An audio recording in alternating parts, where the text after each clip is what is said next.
नमस्कार, आप सभी का स्वागत है A for study online learning platform पे। आज हम सभी बात करेंगे आज के तत्कालीन मुद्दा हमारे पड़ोसी देश म्यांमार में सैनिक तख्तापलट के बारे में। म्यांमार में सैनिक तख्तापलट।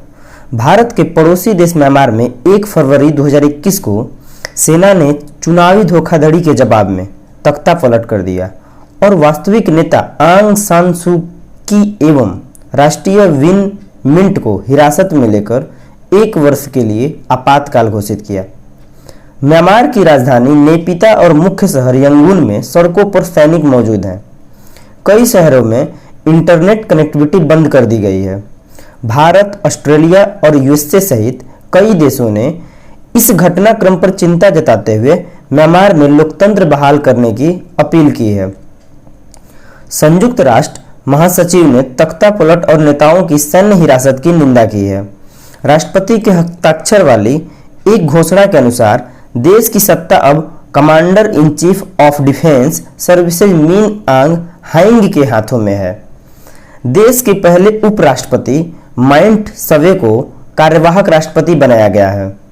म्यांमार की सेना तात पदौ ने वर्ष 2008 के संविधान के अनुच्छेद 419 के अनुसार स्टेट एडमिनिस्ट्रेटिव काउंसिल के गठन की घोषणा की है।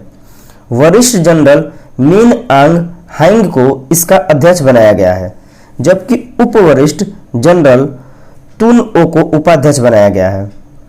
म्यांमार संविधान के अनुच्छेद 419 के अनुसार रक्षा सेवाओं के कमांडर इन चीफ, जिन्हें संपूर्ण सत्ता हस्तांतरित की गई है, को विधायिका, कार्यपालिका और न्यायपालिका की शक्तियों का प्रयोग करने का अधिकार है। देश में 1 वर्ष का आपातकाल खत्म होने के बाद चुनाव होंगे। इस दौरान चुनाव आयोग में सुधार किया जाएगा और नवंबर 2020 में हुए चुनावों की समीक्षा भी की जाएगी। मुख्यतः तख्तापलट का क्या कारण है? म्यांमार की सेना के अनुसार 8 नवंबर 2020 को हुए चुनावों में बड़े पैमाने पर मतदान के दौरान धोखाधड़ी हुई थी।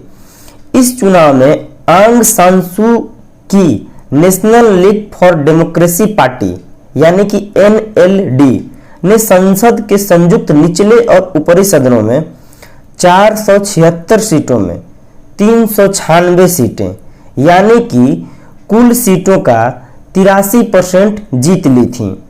सेना के पास वर्ष 2008 के सैन्य मसौदा संविधान के तहत कुल सीटों का 25% है और कई प्रमुख मंत्री पद भी सेना के लिए आरक्षित हैं।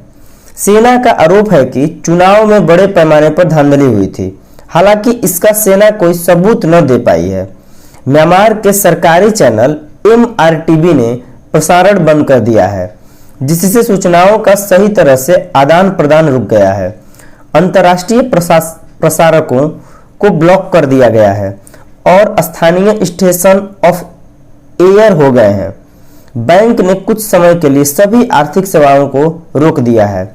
आंग सान सू की के सियासी दल NLD ने देश के लोगों से सैन्य तख्तापलट और तानाशाही कायम करने की कोशिश का विरोध करने का आह्वान किया है। आंग सान सू की ने कई वर्षों तक देश में लोकतंत्र लाने के लिए लड़ाई लड़ी। इस दौरान उन्हें लंबे समय तक घर में नजरबंद रहना पड़ा। लोकतंत्र आने के बाद संसद में सेना के प्रतिनिधियों के लिए तय कोटा रखा गया। संविधान में ऐसा प्रावधान किया गया है कि आंग सान सू की कभी राष्ट्रपति चुनाव नहीं लड़ सकती। सैन्य शासन का इतिहास। ध्यातव्य है कि म्यांमार में एक लंबे समय तक सेना का शासन रहा है। वर्ष 1962 से लेकर वर्ष 2011 तक देश में मिलिट्री जनता की तानाशाही रही है। वर्ष 2010 में म्यांमार में आम चुनाव हुए और 2011 में म्यांमार में नागरिक सरकार बनी, जिसमें जनता के प्रतिनिधियों को शासन का अवसर मिला। नागरिक सरकार बनने के बाद भी असली ताकत हमेशा सेना के पास ही रही। अप्रत्यक्ष रूप से मिलिट्री जनता ही म्यांमार की पहली शक्ति बनी रही। उसे उन अर्थों में हटाया नहीं जा सका।